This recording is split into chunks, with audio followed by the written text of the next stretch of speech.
بسم اللہ الرحمن الرحیم نحمده ونصلي على رسوله الكريم اما بعد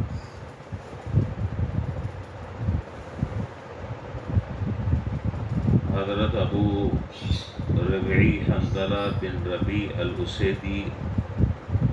رضی اللہ تعالیٰ عنہ سے یہ روایت مروی ہے۔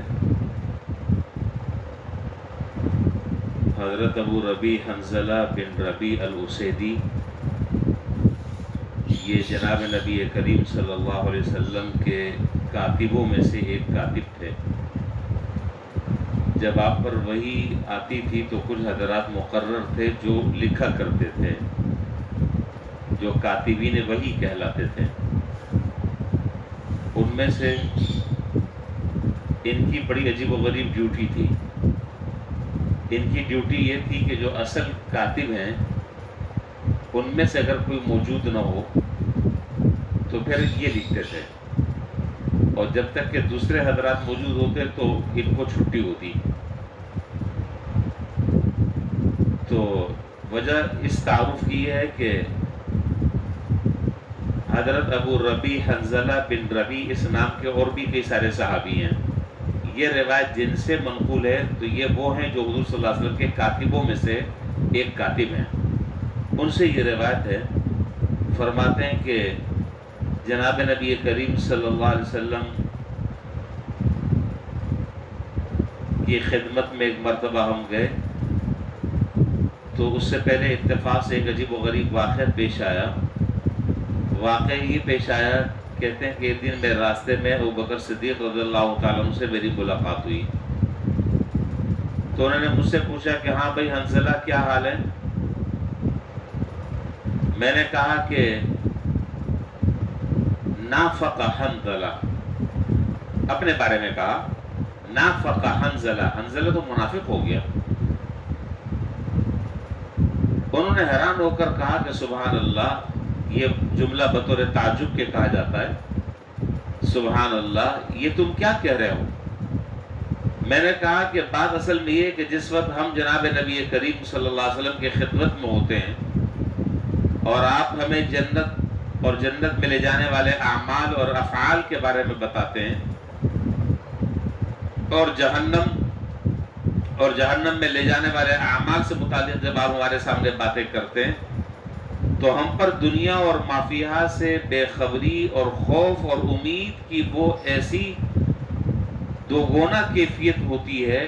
کہ جیسے جنت اور دوزخ ہمارے سامنے اور ہم اس کا مشاہدہ کر رہے ہیں۔ لیکن جب ہم آپ کے پاس سے رخصت ہوتے ہیں اور گھر پہنچتے ہیں، اپنے بیوی بچوں میں مشغول ہوتے ہیں، اپنی تجارت اور زراعت میں مشغول ہوتے ہیں، اپنے کام کاج میں مشغول ہوتے ہیں، تو پھر ہماری یہ کیفیت باقی نہیں رہتی جو کیفیت جناب نبی کریم صلی اللہ علیہ وسلم کی خدمت میں ہوتی تھی۔ اور انہوں نے اس کیفیت کے بدلنے کی وجہ سے اپنے بارے میں یہ اندازہ لگایا کہ بھئی یہ تو نفاق کی علامت ہے، ایسے آدمی کو تو منافق کہتے ہیں کہ جب میں نے یہ بات کی تو حضرت ابوبکر صدیق رضی اللہ تعالیٰ عنہ نے سن کر فرمایا کہ اللہ کی قسم میرا بھی حال بالکل ایسا ہی ہے جیسے کہ تمہارا حال ہے۔ یعنی اس کا حاصل کیا ہے؟ حاصل یہ ہے کہ جب ہم حضور کی خدمت میں بیٹھتے ہیں تو اس وقت دل کی کیفیت کچھ اور ہوتی ہے، اور پھر جب ہم اپنی بیوی بچوں میں گھر جاتے ہیں، مشغول ہوتے ہیں، تو کیفیت کچھ اور ہوتی ہے۔ تو یہ جو کیفیتوں کی تبدیلی ہے،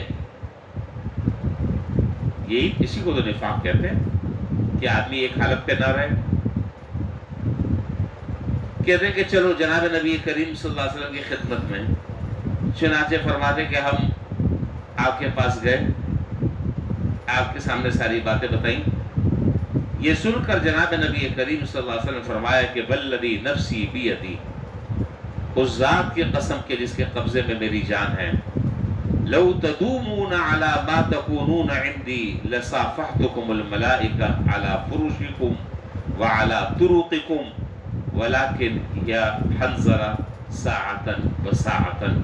آرے فرمایا کہ اس ذات کی قسم کہ جس کے قبضے میں میری جان ہے، اگر تمہاری وہ حالت ہمیشہ رہے جو حالت میری مجلس میں رہتی ہے تو خدا کی قسم تم سے راستوں میں فرشتے مصافحہ کریں، تمہارے بستروں پر آ کر تم سے وہ ملاقات کریں۔ پھر آپ نے فرمایا کہ اے حنظلہ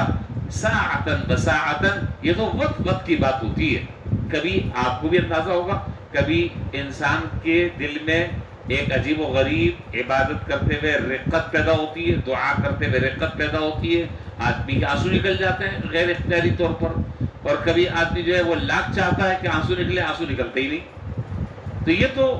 وقت کی بات ہوتی ہے، کبھی کیفیت کچھ اور ہوتی ہے اور کبھی کیفیت کچھ اور ہوتی ہے۔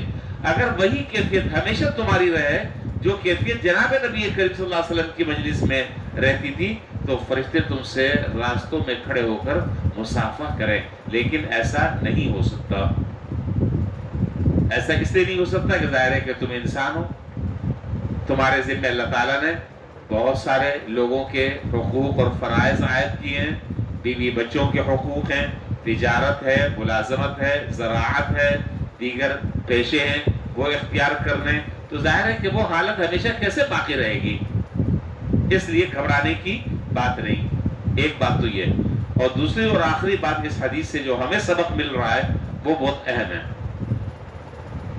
ہمیں جو سبق مل رہا ہے وہ سبق بہت اہم ہے، اور وہ سبق یہ ہے، اب آپ یہاں اس روایت پہ غور کریں۔ اس روایت میں حضرت حنظلہ رضی اللہ تعالیٰ عنہ اور حضرت بکر صدیق رضی اللہ تعالیٰ عنہ دونوں اپنے بارے میں اس کیفیت کی تبدیلی کی وجہ سے نفاق سمجھ رہے ہیں کہ ہم منافق ہو گئے، اور آج ہمارا حال یہ ہے کہ ہم سے زیادہ پرہیزگار اور ہم سے زیادہ متقی کوئی نہیں ہے، منافق ہے تو دوسرا آدمی ہے۔ ہم نفاق جو تقسیم کرتے ہیں، نفاق کا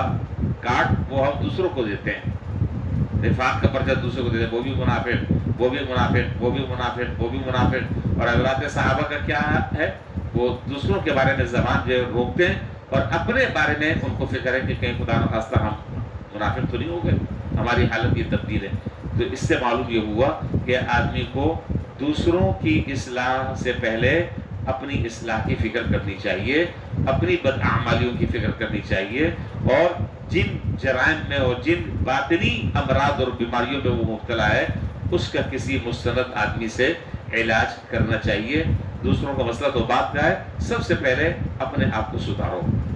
سب سے پہلے اپنے اخلاق اور اعمال کی اصلاح کی فکر کرو، سب سے پہلے تمہارے اندر جو رذائل ہیں ان رذائل کو نکال کر اپنے اندر اخلاق حمیدہ اور اوصاف حمیدہ پیدا کرو۔ دوسروں میں نفاق یہ باتیں دیتے رہنا، ڈگریاں نفاق کی، سب سے پہلے اپنی اصلاح کرنے کی ضرورت ہے۔ اللہ تعالی ہم سب کو اپنے اعمال اور اخلاق کی اصلاح کی فکر کی توفیق عطا فرمائے۔